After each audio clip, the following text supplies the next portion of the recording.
Hey, hon, I'm so sorry it took so long. So, this amazing, beautiful woman had asked if I could do South Africa, but I couldn't find anything on it. And then the other day, when I was looking for something else, I happened to find it under the Union of South Africa. So, I told her I would do it, and then I got super duper busy. So, I'm going to do it now.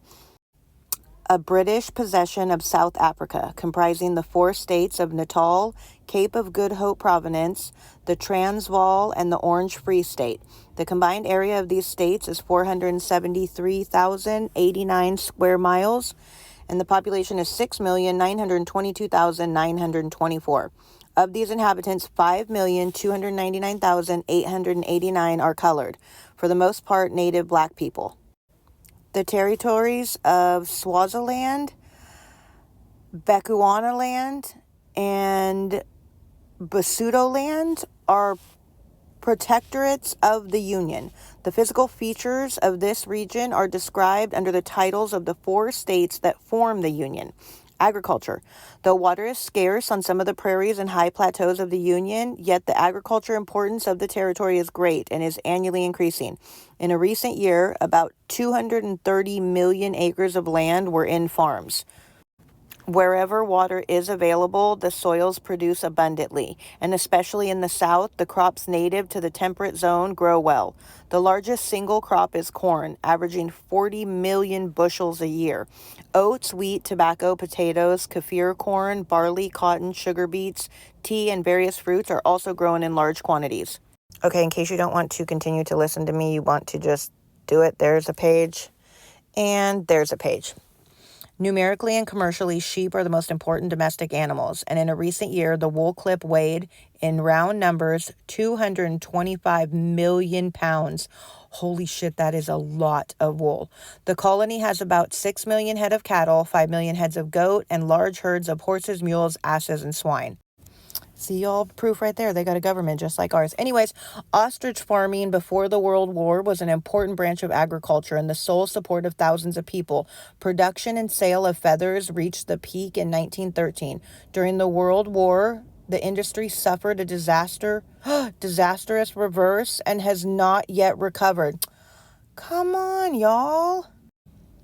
That means that there was a disastrous amount of ostriches just... Good Lord. I'm assuming. Minerals. Though agriculture is important to the Union, mining is the greatest source of wealth. In the production of diamonds and gold, the Union leads the world.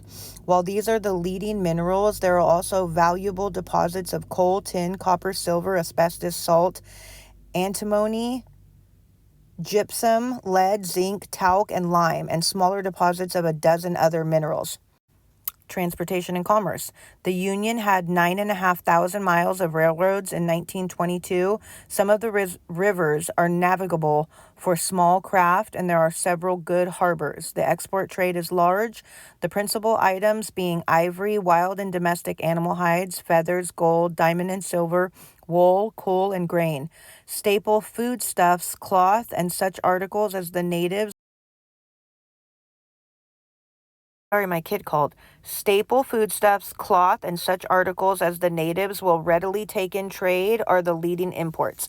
In 1920, the Union had 2,684 post office, about 13,000 miles of telegraph line, and 3,250 miles of telephone line. After the World War, the motor truck, aeroplane, and wireless telegraph entered largely into the industrial and commercial life of the province. Education. Primary education is regulated by the 4 states of the Union more or less independently of each other. Higher education is the concern of the Union, and since 1918, there are 3 universities: the University of South Africa, University of Cape Town, and University of Stellenbosch. State-controlled or aided educational institutions other than those for higher education in a recent year numbered 4,800 for white students and 3,100 for colored students. In 1920, there were also 287 private schools for white students and 76 for colored students.